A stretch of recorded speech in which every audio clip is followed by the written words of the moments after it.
everyone's getting into product management roles, and it's like somewhat of a new consulting that's coming up. Yes. Quite watered down in India, in all honesty. I like to take the example of being a waiter. Let me take orders, and then go give it to engineering team. Focus on insight, focus on influence, focus on creativity, focus on execution. These are the 4 things you really need to become a great PM. It's a very brutal breakdown. Being a nerd gives you a lot of perspective in certain ways, right? And I was the type of nerd for whom like schooling was very easy. If you as a founder cannot recognize that people sacrifice for you, like you don't deserve to be a founder, dude. Build an organization that is worth building before you are allowed to build a product that is worth selling. I myself am a product manager, very new in fact in the industry. Everyone's getting into product management roles, and it's like somewhat of a new consulting that's coming up. And you being a great insight of a non-engineering person, that's the usual route that everybody takes, and it's something different that you have done. What is your whole take on this mad run behind this role? See, I think the way I think of product management, right? Anyone who is a PM is basically a problem solver, and you are helping business outcomes, or you're helping users specifically, helping your customers specifically. But it has to drive something in the business. Like, I don't understand when PMs talk about things that are not driving anything specific for the business. I remember my CEO, current CEO at Cult, joking once that I mentioned something, and I was talking about some competition. I wanted to get some research, and I said, like, I'll figure out if they're making, CM2 profit or not. And he was like, oh, I dare you to find a PM that understands the CM2. And I was just like, but why wouldn't they, right? So I think the rush is there for sure. Everyone wants to be a PM. But what it means to be a PM, I feel, is quite watered down in India, in all honesty. I like to take the example of being a waiter. Most PMs in India are like, oh, okay, these are all the business stakeholders that I'm collaborating with. Let me take orders, and then go give it to engineering team. Here's the engineers being the chefs. Like, here are the orders, please, give me the output, and I'll go deliver it to each of my stakeholders. That is not what product management is about, right? I want young people coming into product management to understand that it's actually about insights. It's actually about influence. It's actually about understanding what outcomes you are going to drive for business. And creativity is something that I hold very near and dear to me when it comes to PMing, because again, like, people misunderstand these concepts, right? To me, creativity is about coming up with solutions that enable you to get the business outcome, but in a faster, cheaper way, right? So it's about solving obvious problems with unobvious solutions. And that is something that I don't see enough PMs really thinking about, right? So if I had to give one line message to like all incoming PMs in India or globally, it would be that focus on insight, focus on influence, focus on creativity, focus on execution. These are the 4 things you really need to become a great PM. And it's not an either or, it's a combination of these 4 things. You should obviously spike in a few. You don't have to spike in everything, but your taste needs to be good enough to understand what matters in any of these things. So, That's a very brutal, brutally honest way of saying people it. are like, nah, I never thought about it this way. See, but like, brutal honesty really helps young people, right? Like, any APM or young people that work with me, designers, product designers, I'm really harsh with them. Like, I will be very nice actually, no, people tell me I'm not that nice in the reviews either, but I want your career to be like, I want you to be really ambitious. Like, why do we spend so much time doing work?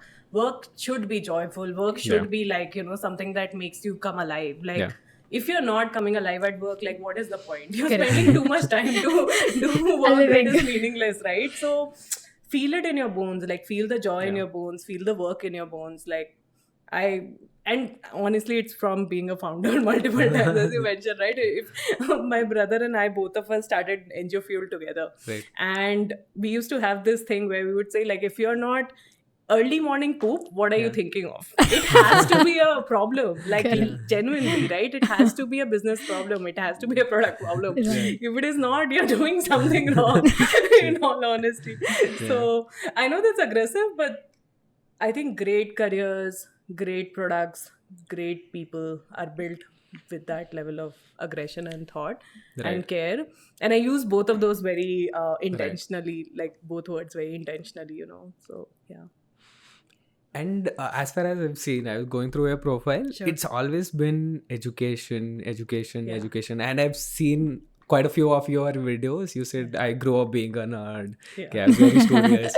I was like the bookworm Yeah. types, Yeah. but then you sort of progressed. What was that initial attraction that led you To to education. education? Great question. So, actually, the thing is, being a nerd gives you a lot of perspective in certain ways, right? And I was the type of nerd for whom like schooling was very easy. Very easy. Like Right. I wish I could, you know. Some people are jealous. They're like, Dad. No, I've had friends of mine would come up to me and ask like, "What do you eat for breakfast?" I'm like, I don't know, man. Like definitely, probably same as you or worse, but not. I don't think I really, as a kid, understood it that much. But my mom was an English teacher, which obviously had an influence. But the thing that changed that provided a lot of direction in my life was when I was 18, I did an internship with Teach for India. And I was a volunteer for a small classroom of grade 2 students, I think 23 kids. And as I said, like nerd, very good at school, didn't have to work that hard. Even like IIT, I did do IIT training and all that. I really enjoyed all of it, in all honesty, right? As an 18-year-old, it was my first experience of failing miserably. Like, I literally cannot explain to you my first day of being a TFI volunteer. So, imagine this, I'm sitting in Noida, I have to go to Seelampur. It was at that time 3 different metros. One auto to get to the first metro, then a rickshaw to get to from that final metro to the school. To a you know? destination. This is and I have to wake up at 5 a.m. because the school starts at 7:30. So this is what I'm doing early on. And I get there and I'm very excited and what I thought like very, very prepared, right? I had talked to my mom, I had like a bunch of things. All my ideas, all my games, everything is done by like 10 a.m. These kids are just running through the stuff like this. I'm just like, what is happening? And I am blank by 10:30. I was like, I don't know what to do right now. And then I honestly have no memory of what happened between 10:30 to 12:30 or 1 till, you know, the school ran out. I just remember on the way back from the metro, just kind of decompressing and thinking about like, okay, this and all this has happened. What do I feel?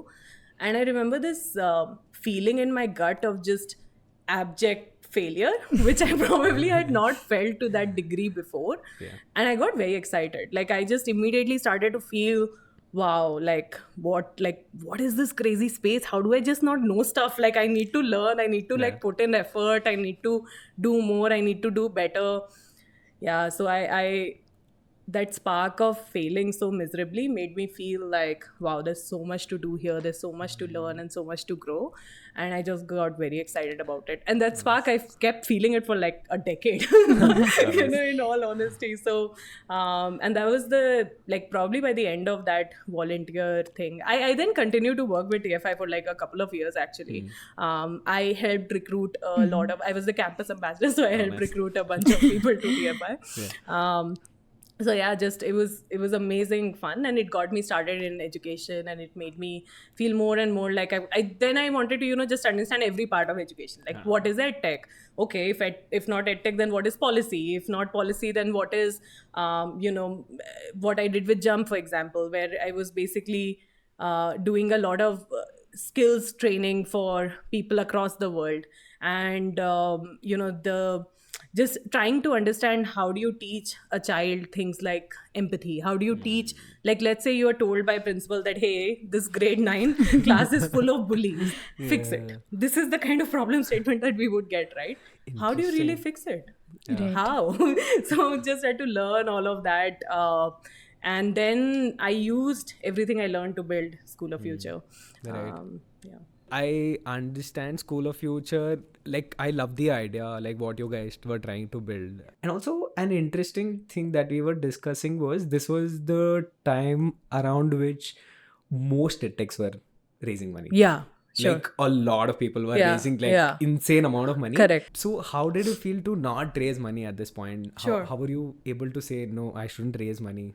I Yeah, should so- stick to what I know. See, the problem that we were trying to solve at School of Future, the whole idea was how do we get young people to feel really excited about what they are learning and learn stuff that matters, most importantly. Learn stuff that they're going to use every single day of their damn lives, right? Because life is only becoming hard. Like we used to at School of Future, start our demos by talking about how every single student is going to have minimum to minimum 15 different jobs across 5 different industries in their career. That now, is there any human on the planet who can disagree with that statement? 5 years back, 7 years back, I think it still sounded a bit further away. But now that we have seen ChatGPT, we have seen like there's just no way that that's not reality. And like it's already reality, it's just only going to accentuate and become bigger.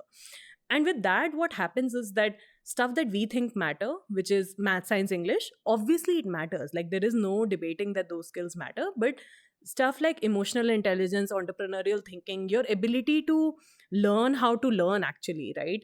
Metacognition, just these things that we don't talk about in our education system, whether it be in India or globally, right? And School of Future was always a global product. It was a global school. We had 16,000 students from 42 different countries. So the idea was really to do something quite hard, which is teach stuff that really matters in schools. But also, if you know anything about critical skills like emotional intelligence, they're very, very hard to teach because something like a hard skill, right? Let's say computational thinking, let's say coding, let's say mathematical thinking. These are things that there's structure around it. There are tests around it. There are ways to assess all of this. None of this existed for what we were trying to do, right? So I'll tell you the funniest thing, okay? When your emotional intelligence is low, you will mark yourself very high on emotional intelligence.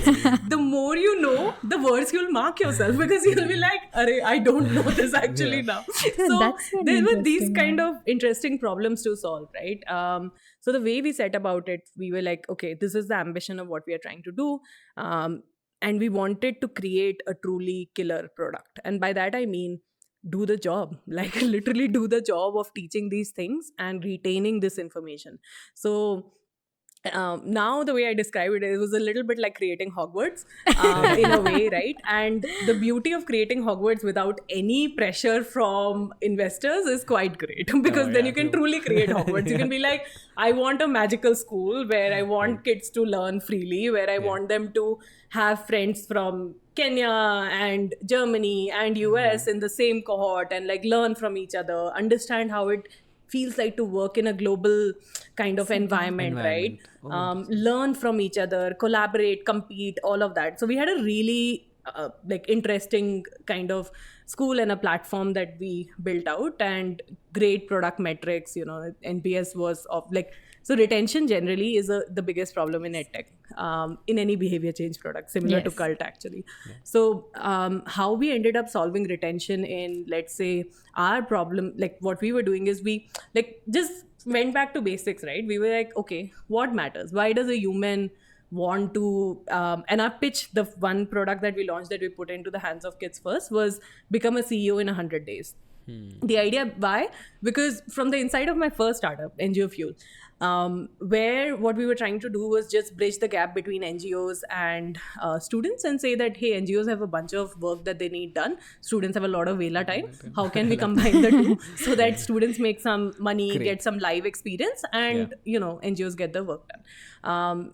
But the interesting insight that I learned from that is that when you're building something of your own, man, like humans are insane when it comes, like when they care, they can care so aggressively. So how do you really utilize that care and put it part of the learning journey, right? So that's why the idea of build a startup in 100 days, because in those 100 days I'm going to get you to figure out what you care about, why you care about it, and then I will block all these skills around it. So I'll put emotional intelligence, I'll put entrepreneurial thinking, I'll put financial literacy. And the way you learn is you'll focus on yourself, then you'll focus on your peers, then you'll focus on the world. And this setup, like this kind of loop, will go along all the time till you understand why intelligence matters to you, and then why emotional intelligence matters in sales, right? So you kind of do that loop really well. So you're able to obviously you enable the business to grow, but much more importantly, you enable the child to, like the teenager, to actually understand that, hey, this is this now, but what I'm learning is much broader, because it's not about this one business I'm building now, it's about the thousands that I'm going to build and be a part of. So that is what we were trying to do with School of Future. Interesting. What is like the class size? So typically we would do 18 to 20 students max in a cohort. It was a global cohort by design. So we would make sure that there would be multiple people from multiple countries, a lot of like dating stories. Like I cannot, like people have taught each other things like German and Bengali, and I'm like, how are, you know? So, and you know, building a product in EdTech is really, really hard, because all the information out there is just, so I'll put it this way. My competition was never Byju's. My competition was PUBG. So how do you make a product that is as addictive, as fun, as interesting as a PUBG, right? That is what we created. So yeah, a lot of like pride about that. I think just sheer hard work that we all put in. In terms of coming to your funding question, right? So I think some learnings there for me as well. It's not that we did not try to raise a fund.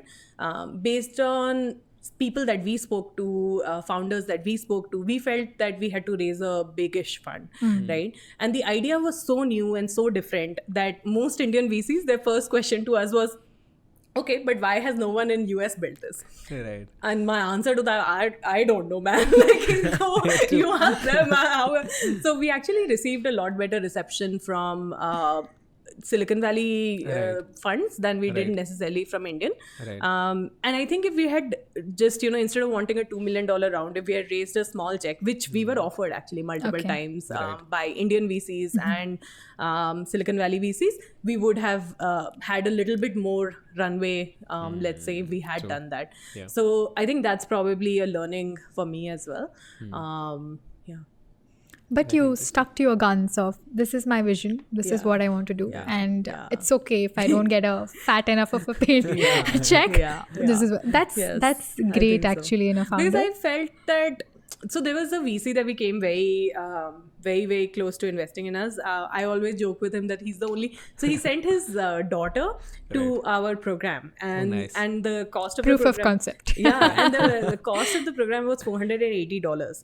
So I used to joke about the fact that the only money that has ever gone into Soph is from this $480. Right? Like $480 from this American VC who is absolutely amazing, loved on. So and I think at that point, basically the problem with School of Future is that the market is there, it is just super fragmented, and we were early, like there is no debate on that. Like for example, if we didn't change a single thing other than the fact that we started post ChatGPT, I would say like the market is insanely different already. Very true. Because what we were saying seemed hypothetical to people. And ChatGPT just in a day made it all real, right? Yeah. Like it's not, I mean, how much can you argue now about things like, yaar, kitna ratoge aap social science, right? Like it would be much more intelligent at this point to get people to understand what it means to create an infrastructure of water in Mohenjo-daro, like using AI rather than trying to mug up facts, because it just doesn't. What happened to Mohenjo-daro? Yeah, like I'm just saying that, you know, timing was a really critical thing. The second is that this market is definitely there, because we know, I personally spoke to about maybe like 1,500 plus teenagers, like 30-minute calls where I understand everything about like who they are, how they're thinking, blah, blah. So the market is there, it's just very fragmented. And I think when you don't have easy ways of reaching out to them, you mentioned that so many massive players in edtech with a lot of money flooding Meta, flooding Google with ads. Yeah. We just could not compete with that, being a bootstrapped founder, Yeah. right? So we literally got priced out of doing ads, and everything else, like for example social or content media marketing, all those things were still a bit further away, I would say. Like if we were doing those things now, the traction that we would get would be so much higher than pre chat gpt, Makes pre Yeah. AI really feeling like AI. So yeah, that's what happened. That's very true. How job profiles have been changing. They had to write it that you had to know PowerPoint, Word, etc., etc. That's a skill set that they had to write. Yeah. A time passed when they were like, "ये तो आना ही चाहिए." Then they started Right, including right. skills like analytics and stuff like that. Now post ChatGPT, it has been like analytics तो आता ही होगा, इतना tools है उनको पता होगा. Sure. So now they will move into like more core skills, and Yeah. the amount of things that people would expect will also increase. Yeah, I mean, now, yeah, that makes so much sense. Ki it's very easy for us So to true. explain now. Ki, see, Yeah. It's a nice point that you brought up about, finding the right fit of people. But with School of Future, you kind of had it figured out that you have a market, you knew the sentiment, and Yeah. you knew the users that you were, and you were very, very firm on the vision as well. Like, how easy or hard was it to find the people for your firm that truly believed in your vision as well to grow School of Future for all the years that it was Oh, that's functional? a great question. Like, how did we really hire talent and find the right talent? यार India में ना talent की बिल्कुल कमी नहीं है, like genuinely speaking. And I think anyone who tells me that they are having a very hard job hiring, I kind of judge them probably more than I judge people who are coming in, because and actually for us the talent that we had was global, right? My co-founder was an American. I brought in some of my friends who were either like living somewhere in Europe. I had facilitators from Spain, Portugal, multiple of these places, because remember, like global cohort, so you're catering to Indian timings and American timings and European timings, so lot to keep in mind, right? But that being said, I think honestly hiring other than the tech co-founder, that was impossible. Like people who wanted to be tech co-founders for School of Future were either people who didn't want to write a single line of code, or they were people who were sort of just not great, right? Like and I really wanted great talent, and I don't think great talent in India comes at an extreme premium cost. I feel that's a lie that has been fed into the ecosystem. Like especially if you're a young founder starting out, find people who care about the same thing as you do. My co-founder and I met on AngelList because I released like a thing, and we spoke for 6 months before she moved her life to India. Right. And then we were staying in the same house, everything like that, right? And so it's definitely possible to find the right talent, but you have to care about what you're building. You have to be vocal about what you're building. I think a lot of founders, I find them very shy about, like, they're like, oh, my idea will get stolen. Who cares? Why do you think your idea is so unique? Yeah, like, at the end of, like, I never had any, for example, School of Future, I can guarantee to you that there are thousands of people out in the world who have thought of similar ideas, maybe not the same thing. Yeah. It comes down to execution. It comes down to like how deeply can you communicate what you're thinking to the people that you're leading, and then how deeply can they communicate it further, right? So I just think that to me, talent does not seem to be the problem. To me, the problem seems to be that the founder is not willing to put themselves out there, to talk about it vocally, to explain to people that they're hiring, like, why this matters, what are we really trying to build here, and how will this help your career, right? Like, genuinely, how will this help your career? Like, to be very blunt, like when I was closing Soph, it was the same time that around the same time I was getting married, right? And I told my team that, listen, I will make sure you guys take care of like closing Soph, because there's a bunch of students to manage, there's a bunch of things to be done, and I'm not in a state where I can do any of it. But I will make sure that all of your next jobs are taken care of. Like, I will make the intros, I will find the companies, I will do whatever I can to ensure that, because bluntly put, they have sacrificed for me, right? And I don't just mean as an individual, I mean their families have sacrificed for me. If you as a founder cannot recognize that people sacrifice for you, like, you don't deserve to be a founder, dude. Like, build a organization that is worth building before you are allowed to build a product that is worth selling. Like, it just doesn't make sense, right? Why should people come and work and like give your blood, sweat and tears to you unless and until you're going to care that deeply, right? So for me, everyone that works with me, their family is a part of what I'm doing. I care about that as well, as much as I care about my startup. And for each of those people, they were probably being paid, like, I can tell you right now that I made sure that they were all hired at 3x the salary of what I was paying them, because I was underpaying them. It's not that their talent was worth that, right? So you have to recognize those things and then act accordingly, and you will get the right talent. Talent की कमी नहीं है भाई India में. People need to stop spreading that lie. And the other thing is that you can do so much with younger people, right? Who have the right hunger to learn, who have the right interest and intent to work with you. And anytime I'm hiring anyone, I look at like 3 things: fit, intent and capability. And intent wins on the other 2 criteria by about 100 times, right? So if you don't have intent, if you're not willing to put in the hard work, if you're not excited about building this, I don't see the point. But if you have the intent, and fit is a bit hard to figure out. It takes a few months, right? Some people just don't fit in the org, and it's nothing to do with them, nothing to do with you. So that's a little bit of a gray area. But capability is so teachable. Like, especially if you understand it. If you don't understand it, then you maybe need to bring in someone more capable. But if you understand the space, like, capability is very, very trainable. So that are really good insights. I remember one piece of information from this. I think when we spoke at Draper Startup House, you told this piece of information that once you hired a designer or a associate only for the fact that he or she went into cult gyms, asked around for user feedback, evaluated the problem, and then presented a solution. This must be one of your ways that you hire. That is one aspect of how you hire and what you look for. But building upon this and beyond, like, how does your role look at Cult? So at Cult, essentially, obviously hiring is a part of it. Like, team management is a massive part of heading any product.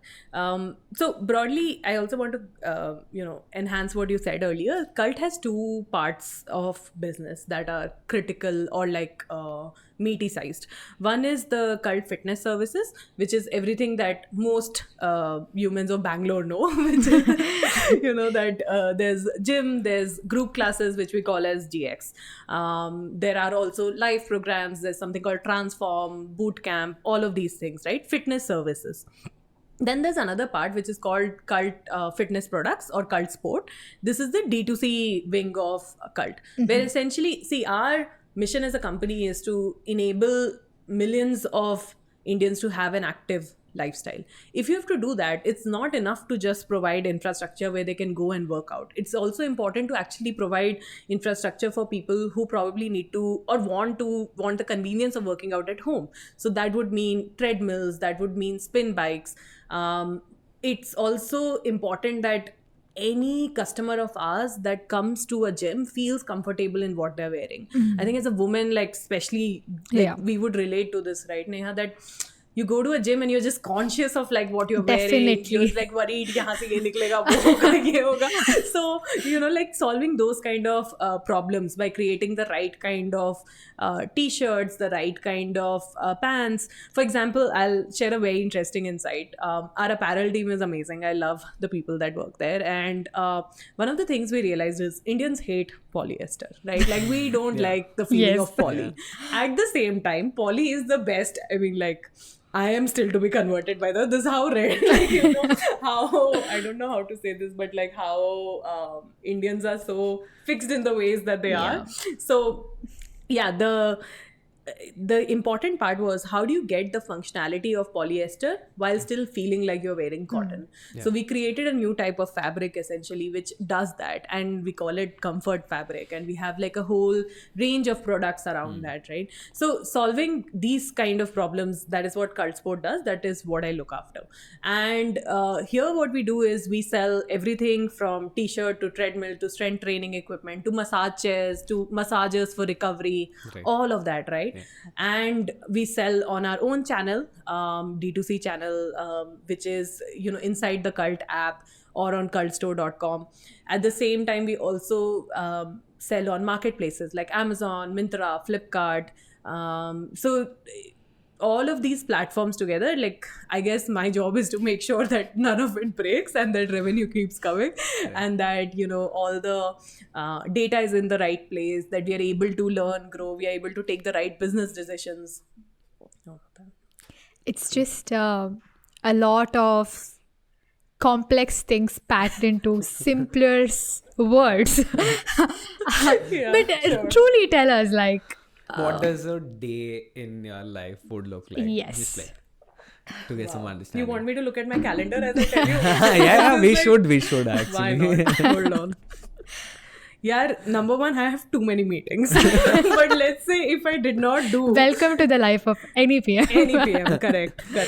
So, see, I'll pick a Thursday because it's just the most interesting day. Yeah. So obviously there'll be let's say a stand-up in the morning where we would align the entire team, and we are trying on a new way of running a stand-up which we are quite excited about. So we do 20 to 30 minutes of updates with the whole team, then we spend 30 minutes solving a business problem.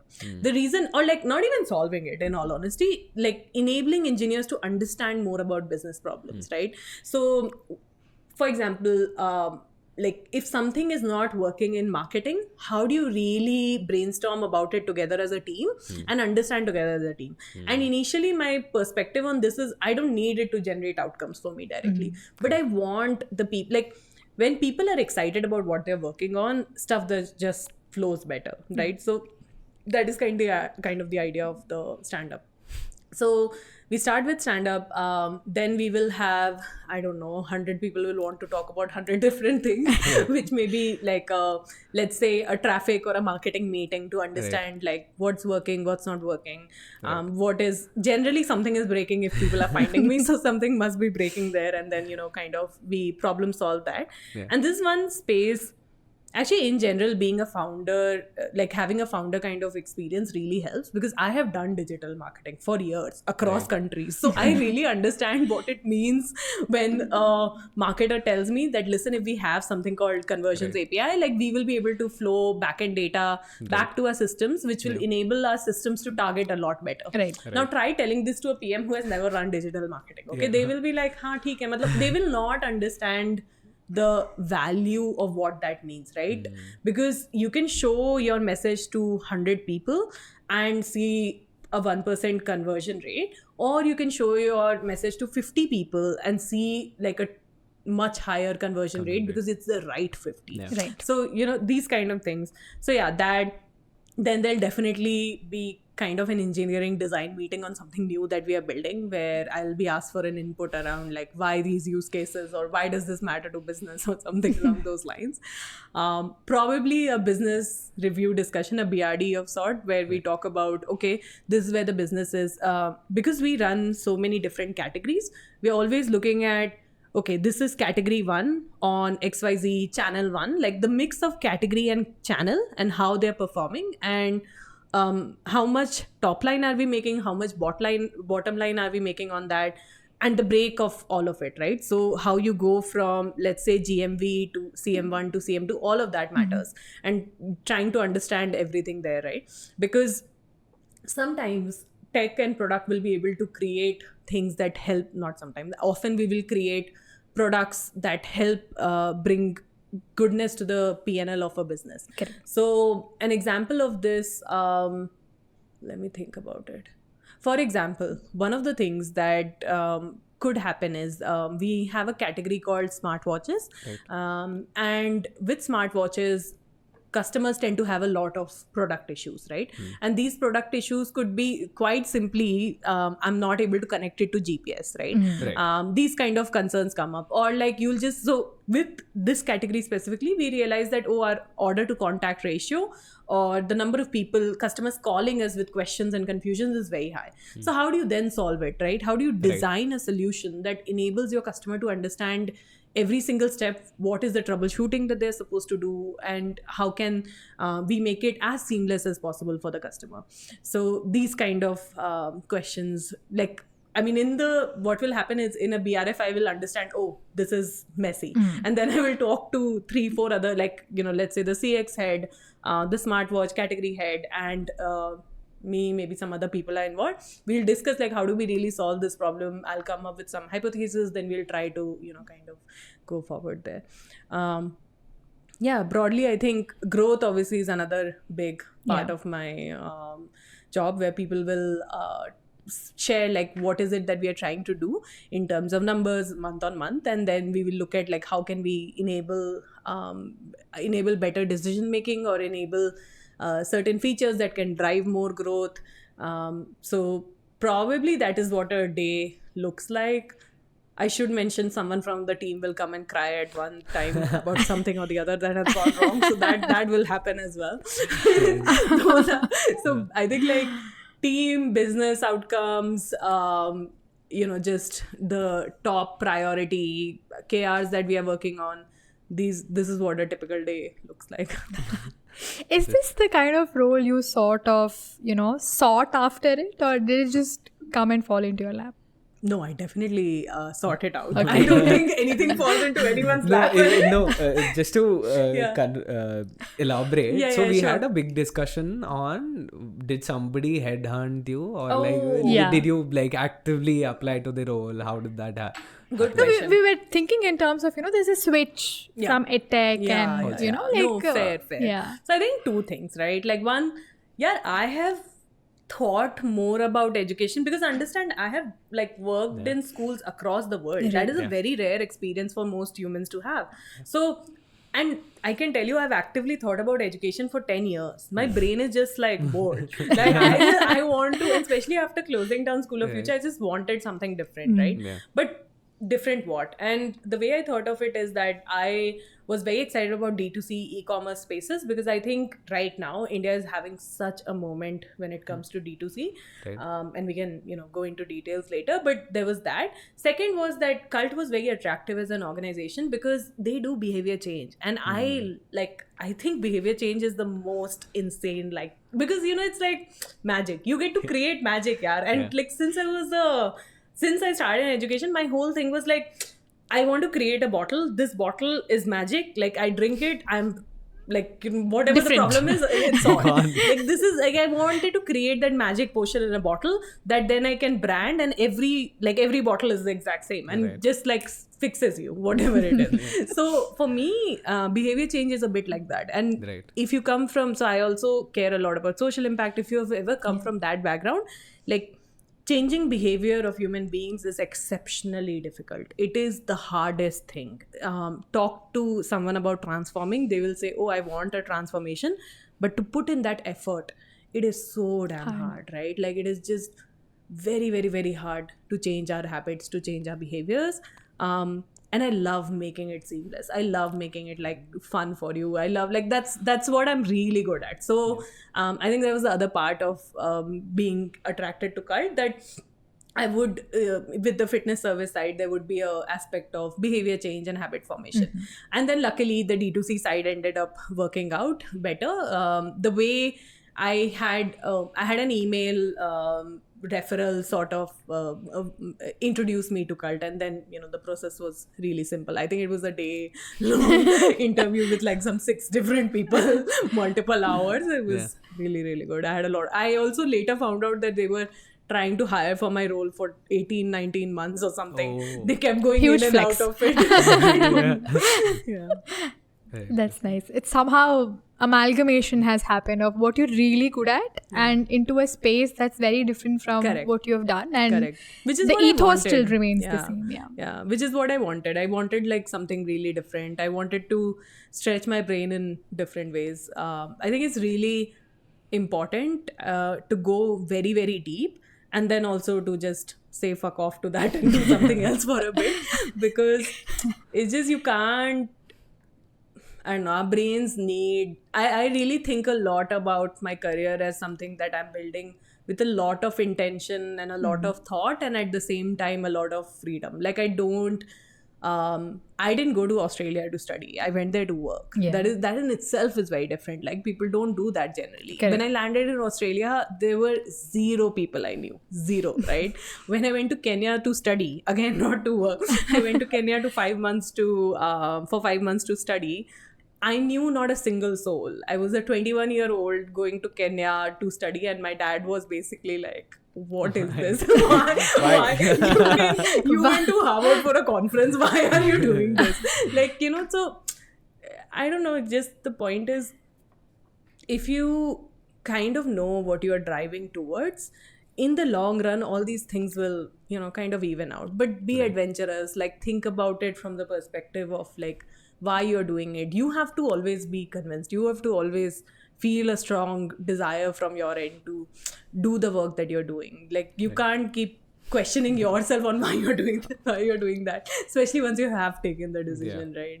I find a lot of young people have a lot of thoughts in their brain about like, why am I doing this? I feel like either commit or don't. But don't do this middle space of like, I have committed to the job, but still I like don't want to do it. That doesn't make any sense. The one thing that ties back to it is what you try to do with School of Future. First letting them understand themselves first, build empathy in themselves, and then for people around it. So probably that's something that people now even should backwardly kind of engineer and see what works for them, and then it just makes fun. There's a line in a book that I quite love. It's called Untamed, the book, and Glennon Doyle is the author, and she writes that people, wherever I'm murdering the line, but where like people hurt for different reasons. Whatever hurts you, whatever pinches you, is probably the space that you should build in. Because the thing that annoys you to no extent probably does not like even feature in like top 10 things that bother someone else, okay? But because it hurts you, because you suffer for that one thing, like you're angry at my favorite question that we ever built out in Soph was one simple question, which is, what makes you angry about the world that we live in? Because whatever makes you angry about the world that we live in, like, go do that, man. Like, you will see like the kind of motivation that can come out of a person when they care about what they're doing is just, it's quite literally uncountable, unputtable into any kind of numbers, right? So for me, that was a very, very critical aspect. And you're right, like, that comes from knowing yourself, that comes from empathy. What is some problems that CultFit is trying to solve, and what is something that you are working on specifically? Sure. So I think before problems, I guess, like, the way I would approach it is, what is happening, right? Like, in the space, in the D2C space, in the health space. I think number one, the kind of customer is changing in a drastic way. So what I mean by this is, see, it's kind of, Maslow's law of hierarchy. So, roti, kapda, makan, right? Millennials could only care about roti, kapda, makan. We went to, like, what is it that the avocado toast analogy, right? Like, we were the generation that cared about great food, great restaurant, all of that. Very, very true, still true, will continue to be true even for Gen Z and everyone else. Then kapda and makan, like, we started to care about like what we are wearing. You started to see some good D2C brands come out for clothing specifically. All of that happened. Makan, so interesting, yeah. Like, I think one of the most interesting spaces is just home decor and like making homes more beautiful, all of those kind of things, right? So this is what probably the millennial generation like genuinely cared about. And once you started making more money in India, this is what we were spending money on, right? Now, it's very different, and I cannot wait for Gen Alpha to like enter the market, like, because so when we were like working with teenagers from around the world, right, we saw Gen Z so up close. Like I know what people care about, I know like how they think, and the from, let's say, from a health perspective, right, the number of students that I spoke to, or the number of young people who are joining cult now, they don't need a trainer. They know what gymming looks like. For them, like, okay, another simple way of looking at it, on Tinder, like, let's say 10 years back or 7 years back, what used to be hot was like, oh great, I have a dog photo, and like, you know, that is what I am talking about. Now they're talking about being at the gym, and being a member of cult is like something that they would say proudly on a date, right? Oh, I go to play badminton at cult play, right? Like, that is a cool thing to say. And we are sitting in a country which about 20% of Americans have a gym membership. 20%. 1 in 5 people, right? Versus in India, that is at 4%. And that is not even, I would say, gym membership. That is probably like some kind of gymming or some awareness of it, I'd say right? gym fee that you pay and Maybe, man. very rarely I've seen people stay consistent with gyms. Correct. It's just like you pay and you forget. January effect. Yeah, January effect for sure. Milestone. Yeah, so I think that is changing. The type of customer is fundamentally changing. I am very excited for Gen Alpha to get consumption power. Like, I love like when new people are coming in because the market's evolved, right? So there's an opportunity in the health space, very obviously, because they care a lot more about how they look. And think about it, right? Like, as Instagram, as social media becomes more and more important, you care more about how you look. Earlier, you just simply didn't have to. Now it's almost like a part of so much more than just your offline life. It's a part of your it's like, it has how you look and like how fit you are. All that has become so much more important. There is a word for this now. It's called look maxing. Look maxing. Yes, I saw a video. What? It's called look maxing. So the whole trend around this is what are some things that you can do to increase your attractiveness. Very big market. That's very big up. market. Yeah. And the point, and literally the biggest thing you can do to increase your attractiveness is to become fitter. Like, there is nothing else that will get you the glow from inside as much as you're working out and like being fit. And this also has ramifications on the D2C side, right? Because the audience is changing so much. My father's brand is not going to be my child's brand, like very simply, right? Like, that is just not what a Gen Z person wants to see from a brand is very different than what my dad wants to see from a brand, right? And so there's a massive space for young founders who are coming in with ideas to cater to this segment, to create brands that have different value proposition, that are more speaking their language, that are really thinking of things like look maxing on their landing page. So I think there's that the consumer is changing in a massive way, and we have not seen that before. Second would be, and there's more on the health tech side. I was talking to my CPTO, and it's just fascinating how many women are lifting right now. Like, every cult class, 1/3 of the people there are women, and they're lifting, and it is just mind-blowing. Like, we have not seen this type of a trend in recent history, right? And that has massive, like, amazing ramifications. Strength training and people's understanding of strength training has become so much better, so much better, right? So even my mom, like, and I always like to think of it as something reaches population scale in my head when my mom gets a WhatsApp about it. Like, if my mom has received a WhatsApp about it, I know it's like reached population scale. And they're like, she was talking to me about, hey, I've been doing yoga for like 20 years, but I was seeing like these 3-4 videos on like strength training. Should I be like, kuch dumbbell lena hai kya? Wow, like the question, man, just mind blowing, right? So true. Even my mother, she's like, like enough of walking. Like, let's go to the gym. Like, why don't you show me simple cycling exercise? Let me start with that. Let me just get fitter. There's actually a conversation. There's a curiosity there, and that curiosity can drive a lot of goodness, right? And I think another thing that I'm thinking of is that with so much, such amazing AI tools coming in, right? And so much access being there. So I mentioned to you guys that I had a hard time finding a technical co-founder. Right. I ended up coding the entire platform on something called Bubble.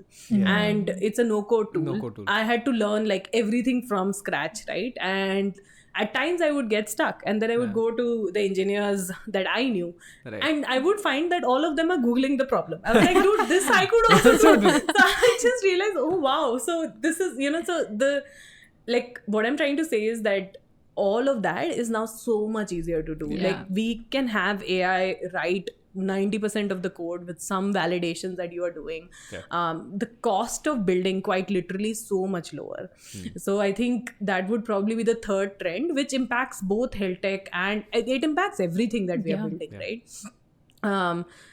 Yeah, I think these are some things that I would be thinking of as both trends and opportunities for founders as they are building out new products, new businesses. Great. People, community kind of sits core at Yeah. everything. Yeah, for sure.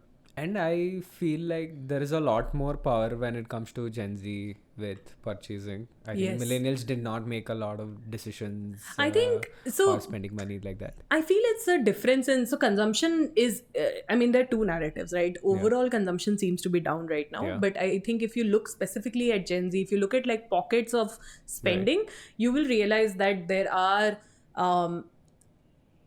a millennial is still more geared towards saving money than they are towards spending. Yeah. Gen Z is probably more geared towards spending than Before saving. saving. And honestly, that's also a thing of like What do you say? who your people, like who your parents are, yeah? Like how much money you have, like just all of those things matter, right? And I guess I grew up very comfortably, right? I'm from a middle class family. I grew up very comfortably. I did not have to ever send back money home.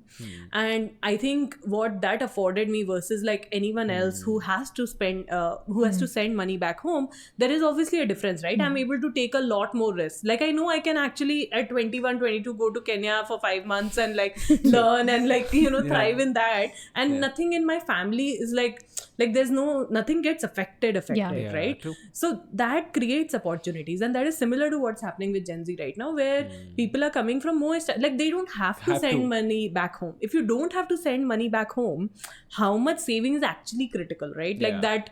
Plus, I think mindset is a bit different as well. I do feel like all Gen Z need to save a little bit better. Please stop spending like 80% of your money. That works in US and all. I don't want that to be the India story. But yeah, consumption is very, very high in terms of just if you look at like an individual. And I think there is opportunity there for sure. Very interesting. You spoke about smart watches, and then we spoke about Gen Z and what they look at. It's very hard for brands in health tech or D2C to constantly bring in new information and new insights to generations or people users, right? This is a differentiator of us, or this is something that underrated, proactive approach of, I know this will be a metric that they love later, but we're tapping it into it sooner. So how do you figure out these new metrics, new insights that you have, Good that question, people would care about a couple of years later? How do you sort of keep ahead of the curve, right? By being very close to your users. I used to say this, like it's my most commonly said line about PMs. Great PMs, their gut is the consumer gut. What I mean by that, I don't mean emotion. I don't mean like feelings, emotions, things in your brain, analytics, none of that. I mean gut. Gut is the most visceral part of our body. Any decision that you make with your gut, you tend to stick to it a lot longer, right? Whether or not it's the right decision or the wrong decision, you stick to it longer, right? And that matters. So decision making is something, and like PMs are all about like how do you make decisions faster, better for yourself and for your users, right? So for me, staying close to your user becomes really, really, really important. Like if you're not talking to your users every single day or at some like rhythm, if you're not spending as much time as possible being the user, right? Be the user, talk to the users, think about how users think, make it a framework, like do that in that order, and you'll get a lot further in terms of actually being able to predict what the customer is going to care about 2 years from now, because you saw it, like because you saw that thinking evolve in their brains, and that is the job of a great PM, that they're able to stay so close to their customers that they're able to understand what insights will actually drive this business 2 years from now, not just like right away now. For like, I'll give you an example. The strength training thing we spoke about, right? The insight there is, as more and more people train, what is the thing that will happen? More and more people will need to do recovery, and hence like our bet on massages as a category, right? We went from having 0 massages to having it be one of the most critical categories for us when it comes to growth. Obviously, there's the natural alignment with fitness service side of business, which like will help, but more importantly, we saw this as a trend and we realized that, hey, we want to go deeper here, this is the space. So we launched with gun massages, and now we have everything from like back, shoulder, foot massages, calf massages, a bunch of these products that are all doing very, very well, because training is becoming more and more important. You get sore after training, hence massages. Tell us if you would build something in D2C health tech, which is cool, fun, nice. Yeah, if you had to If build you had today, to. what would you build on? Yeah. Good question. I mean, I would probably see health tech requires. I don't know how fresh health tech is right now, in all honesty, right? Like, because all the products, like from a ultra human, that kind of perspective, there's a lot that is already there.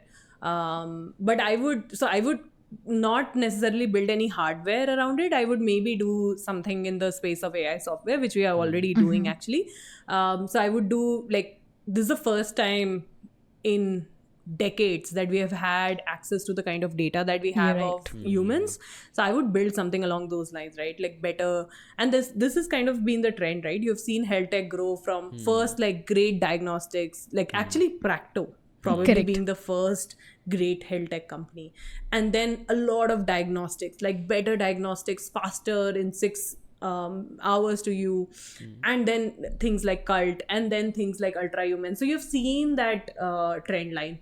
I think a really cool like AI health tech startup would be something that, I don't know if you have this experience, but anytime you go to a doctor, right, you will have a list of 100 questions. Okay. Now, out of those 100 questions, when you're sitting in front of the person, you'll feel awkward. You'll feel like, fuck, I need to leave as quickly as possible. So you're going to go from 100 to maybe 10. Yeah. What happens to the 90 questions? Nothing. So they exist in your head forever. And that is a really bad space to be, because if you have questions about your health that you're unable to ask, it just is not the best place to be. Correct. Because you'll always have those questions. You can't get rid of them. And doctors don't seem to have the time to actually go through all of those questions. More importantly, as a human, you don't feel comfortable asking at times to another human like these questions, right? So I think there's a great space there. I know founders who are probably building in that space or thinking around that space of just using AI in the best possible way to answer questions, to, you know, do some basic diagnostics, to be able to look at the kind of humongous amounts of big data that we have now around health and do some interesting things there. I also like solving niche problems in health tech. You know, like for example, one of my simplest problems will be, I want to hear my trainer's voice, and I want to hear my music, and I want to be able to record reps, like, you know, without doing anything. So this is something that at Cult we are trying to do some interesting product work around it. But this kind of stuff, right? Like where you're looking at how do I really genuinely enhance the customer's experience end to end. And that does not mean things that they are like, you know, stuff that they're interacting with you, but just anything that will make their experience of your product better. So maybe it means like having a higher quality playlist, maybe like just all these things. These are spaces. In terms of D2C, I would be a lot more bold, I would say, because I would like probably, and this my team has heard about it so many times, but probably the ideas that I would have is like stuff like there is no great lunchbox for people who go to the office, like none. Think of a brand that you know for lunchboxes, which is not Milton, and as an adult you're not going to buy Milton, right? So what do you buy, right? So there's a space there, and you could like put me on the spot and ask me any space, I can tell you ideas, because it's just right now we have never had the kind of infra we had around D2C right now ever in our country.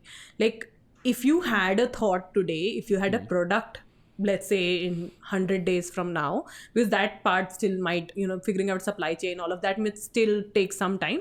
But let's say once you have that, everything else is so easy, like where to sell it, how to sell it, how to create like a payment provider. You can do all of that in less than 7 days. Right. How to get it delivered. Like there's Right. great brands and ecosystems that have come around. Like how do you actually conceptualize a D2C brand to launch and then to putting it in the hands of customers. Right. So that I feel is the best it has ever been, like by a large mile. So in D2C, as long as you have a value proposition that really matters to your customer, you can go quite crazy in terms of like what you can sell. Because I feel that the new customers that are coming in, the way that they think, there's like people want to buy brands that stand for something. So as long as you have a clear value proposition, you have a sense of like, hey, this is the type of person that comes and buys something from me, I feel you can go quite far ahead with a lot of different ideas.